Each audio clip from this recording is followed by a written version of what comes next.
Hello, my name is Susan Ida Boucaud, and this telling is a condensed adaptation of a Lucy Maud Montgomery story entitled Akin to Love.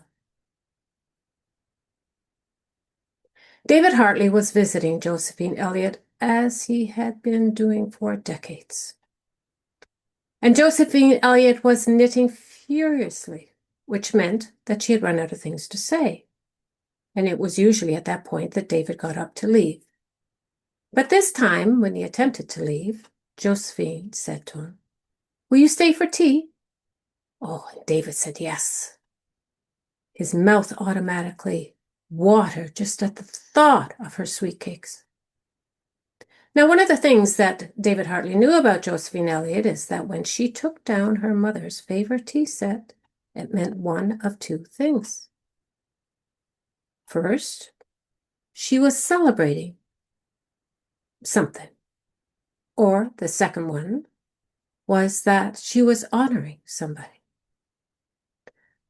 And unknown to David Hartley, Josephine Elliott was celebrating her mother's wedding anniversary, even though her mother had long passed. And so he assumed, since he didn't have that piece of information, that he was being honored, and this put some thoughts in his head. I wonder, maybe this is the time. Oh, hopefully this is the time. I'll wait until after tea. And so after tea, he sat down beside Josephine Elliott and said, Josephine, we have been going, we have been going to the same choir at church for quite a long time. Well, yes, we have, David. And Josephine, we went to the same grade school. Do you remember that? Well, yes, I do, said Josephine. Well, Josephine, and then he looked at the tea set. Do you think that now you will marry me? Will you please marry me now, Josephine? Josephine froze. David Hartley, why do you insist on asking me to marry you when time after time after time I have told you that I cannot and I will not marry you? David looked at the tea set again. Well, I thought maybe you had changed your mind. I have not, and furthermore, if you ever ask me again, I will not permit you in this house, and I will not keep your company.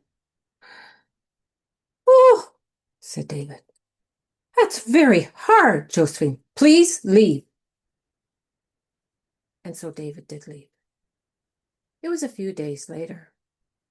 Josephine was with her sister, and I told him that if he ever asked me to marry him again, I will not permit him in the house, and he will have none of my company.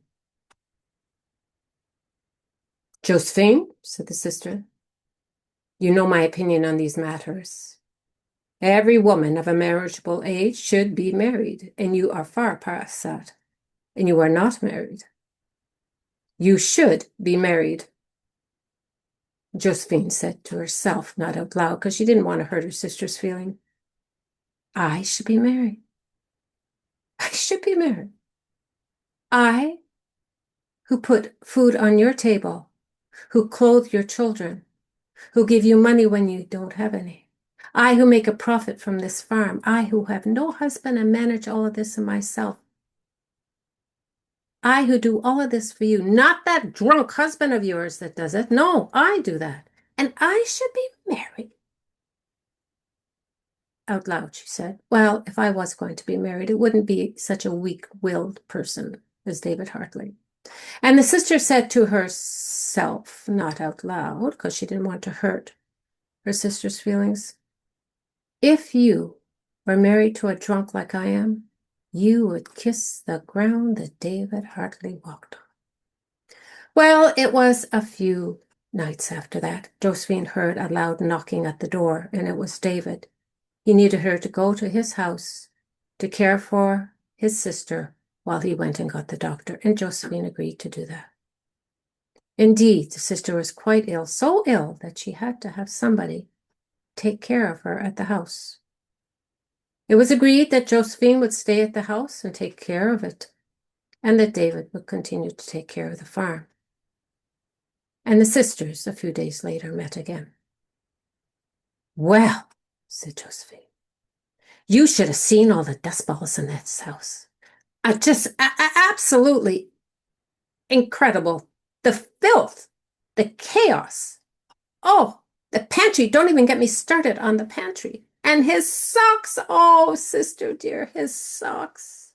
You know how particular David was. Remember in school, way back then, even then, he had to have his pencils in a certain way. And I mean, everything is clean now.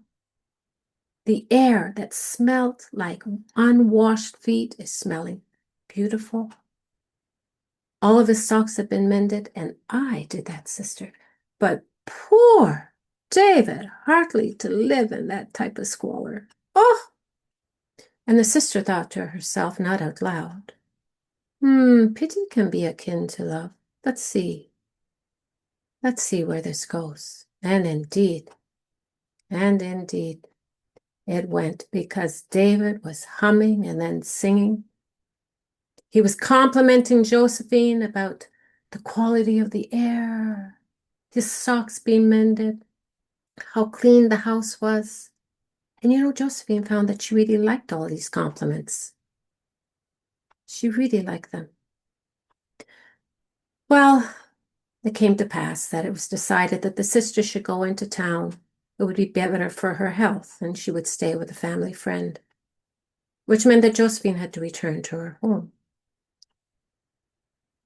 That day, you would think that David was going to a funeral, and Josephine was looking around the house, thinking to herself, all of this is going to be wasted. I mean, it's going to go back to that squalor. It's going to go back to the dust balls. The dust balls will take over. Oh, my heavens, I can't stand it. The thought that what's going to be happening. Oh, I know what I have to do. I'll wait until after supper. And so she did. After supper, David said, well, I guess I'll take you home now. And Josephine said, well, I do have some questions. The first question, if you don't mind, David. Yes, go ahead. The first question is, would you like me to clean? Well, that would be very nice of you. Would you like me to cook for you? Well, yes, that would be lovely. Would you like me to do this every single day? Every single day, said David. Josephine, we go to the same choir. We sing in the same choir at the same church. I mean, people would be talking. It would be Josephine. Well, said Josephine, they wouldn't be talking if we were married. Married, said David. Oh, how lovely. And he ran towards her and she went, no, no, no, no, no, no, no, no. Just go and milk the cows, do something. Yeah, I'm a bit emotional right now. And for the first and the only time, David Hartley did not obey Josephine Elliott. And he ran to her and took her in his arms and he kissed her. And you know what? She kissed him back. Thank you very much for listening.